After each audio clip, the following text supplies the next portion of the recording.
Is there any way in which it is acceptable to poke fun at Islam? If you want to poke fun, no one really cares. But the thing is, this isn't about poking fun. We're not talking about cartoons. Is there any way? Well, no, hang on. No, this wasn't about poking fun. This case is being painted as a freedom of speech issue, and it's clearly linked to the war on terror. Oh, if you look at the killers, what they say, we're part of Al Qaeda. It wasn't a cartoon that riled them up. It was foreign policy and a war on terror. Why do you? You are going to witness Douglas Murray shut down a Muslim scholar on free speech. This debate happened after an episode of terrorist attacks claiming the lives of 17 people working for the satirical magazine publication Charlie Hebdo by Islamist extremists who found the cartoons depicting the Prophet Muhammad blasphemous. Many Muslims also found offence in this less-than-holy depiction of their beloved Prophet, but if freedom of speech exists in France, then why should Islam be above criticism, and why should their offence justify these attacks? It would almost seem as if those extremists who hold such fundamentalist Stone Age beliefs about what the laws ought to be cannot integrate and are not compatible with Western values. Douglas Murray has been warning about this incompatibility for years, and he has had enough. There are some people speaking about who have clearly sort of mugged up on Charlie Hebdo in the last couple of days and drawn from this tragedy whatever they like. But you really should know more if you're going to speak about this. And I have shown more about than you about this topic. You're going to need to know more before you smear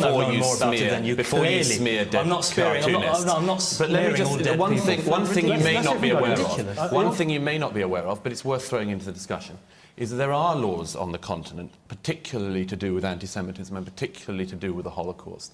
And let me just explain, because you may, again, not know this, but the historical reasons for that.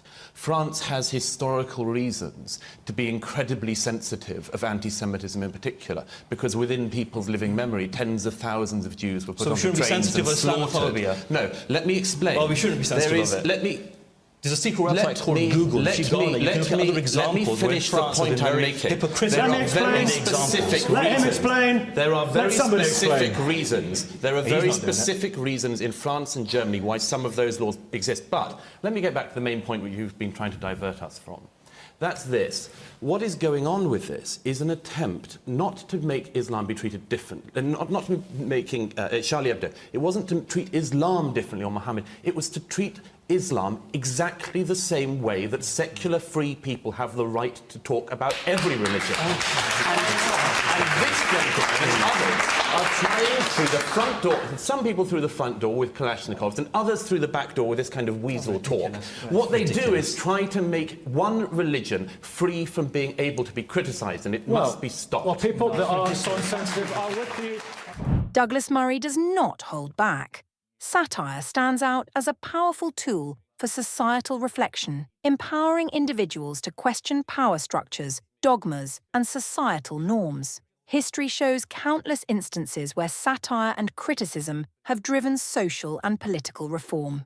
Critiquing religious beliefs, including Islam, through satire or direct criticism is not inherently hate speech or an incitement to violence and should not warrant a death penalty. Instead, it's a manifestation of the privilege to express dissenting viewpoints and engage in open debate about the morality and ethics of these prophets and the fruits of their religious texts.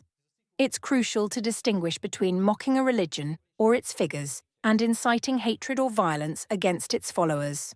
Unfortunately, we do not live in a theocracy in where criticizing a religion is blasphemy and could be punishable by death, unfortunately, but instead a democracy where the freedom to criticize people's beliefs and worldviews are fundamental to the success of the wider society. How awful.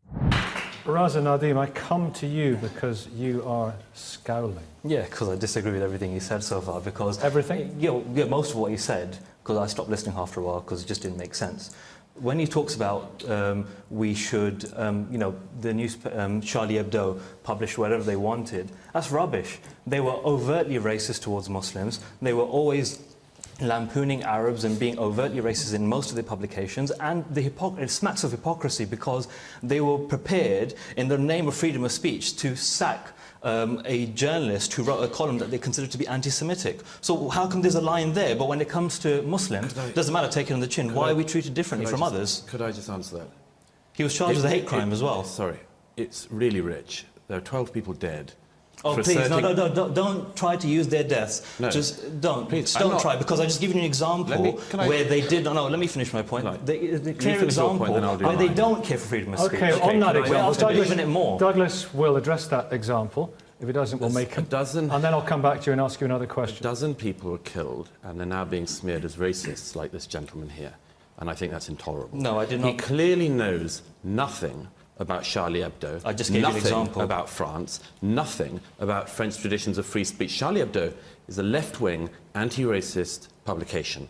It has lampooned and does lampoon everybody. In recent years, it has taken particular delight in lampooning. Most of the attacks on Charlie Hebdo, the non-physical attacks, have been from the Catholic Church, repeated attempts to criminalise Charlie Hebdo for what it says about the Pope. Marine Le Pen, the far right-wing leader, is one of the main targets of their satire. You don't understand anything. I just gave you an example. Let me ask you a question. Let me ask you a question, and then thereafter we're going to spread the love, okay? As it were. Rosa, I mean, Douglas touches on this. France has a long, some would say fantastic, certainly very proud tradition of vulgar and rude and anti-religious cartoons. Isn't it a cultural imposition for a minority to seek to change that? Muslims Answer that question. In France, in 2006, a rapper was prosecuted for saying, "I want to urinate on Napoleon."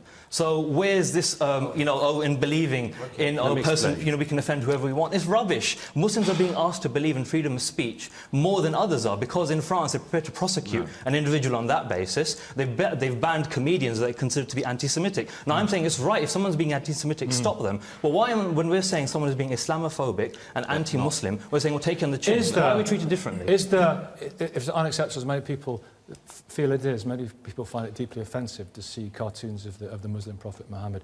Is there any way in which it is acceptable to poke fun at Islam? If you want to poke fun, no one really cares. But the thing is, this isn't about poking fun. We're not talking about cartoons. Is there any way? Well, no, hang on. No, this wasn't about poking fun. This case is being painted as a freedom of speech issue, and it's clearly linked to the war on terror. If you look at the killers, what they say, we're part of Al Qaeda. It wasn't a cartoon that riled them up. It was foreign policy and a war on terror. Why do you? Let me take it to Majid Nawaz. This is a flawed argument from the Muslim scholar. Anti-Semitism cannot be conflated with the critiquing of Islam because of the supposed offence it may cause. Religion is a collection of beliefs and practices that involve personal choice. Unlike race, individuals can adopt, change, or renounce their religious beliefs.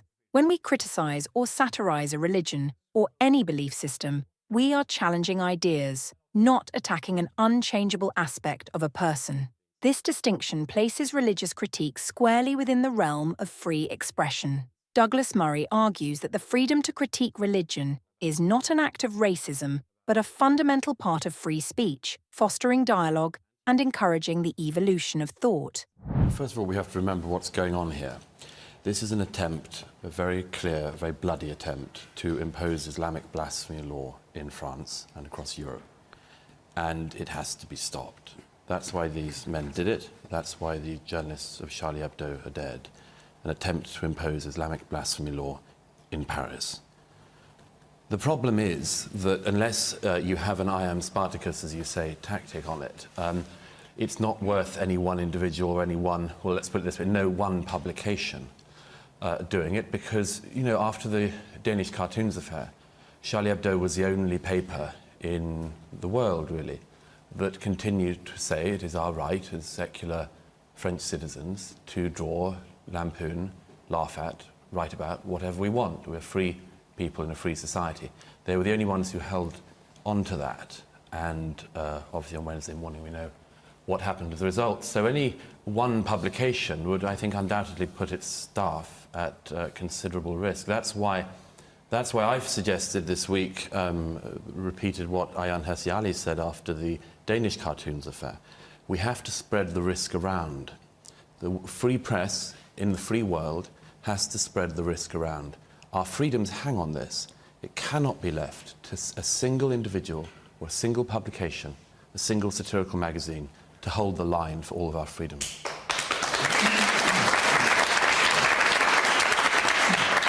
Free speech is a cornerstone of our democracy. It allows for the open exchange of ideas, the ability to question authority, and the freedom to critique any belief system, including religious ones. This liberty is fundamental to our pursuit of truth and progress. It ensures that no idea is above scrutiny or debate, a necessity for the growth of any society. In stark contrast, Islamic blasphemy laws impose severe restrictions on speech, particularly regarding any criticism of Islam or the Prophet Muhammad. In many Islamic countries, speaking against the Prophet or questioning Islamic teachings can lead to severe punishments, including imprisonment, corporal punishment, or even death. These laws aim to preserve the sanctity of Islam by silencing dissent and preventing any form of critique that could challenge religious authority. Furthermore, a significant aspect of Islamic belief, as interpreted by some, is the concept of spreading Islam until it is the predominant global religion. This mission can sometimes manifest in efforts to suppress criticism and ensure that Islamic teachings are respected and adhered to, even in non-Islamic societies. The ultimate goal being a world where Islamic principles are universally accepted, often at the expense of individual freedoms and pluralism. While Western societies champion the free exchange of ideas, many Islamic communities prioritize the protection of religious sanctity, often through stringent legal measures. Understanding these differences is crucial in our globalized world. It is imperative that we continue to defend the principles of free speech, ensuring that every individual has the right to question, critique, and engage in open dialogue without fear of retribution. If we are not wise as serpents, we will be conquered.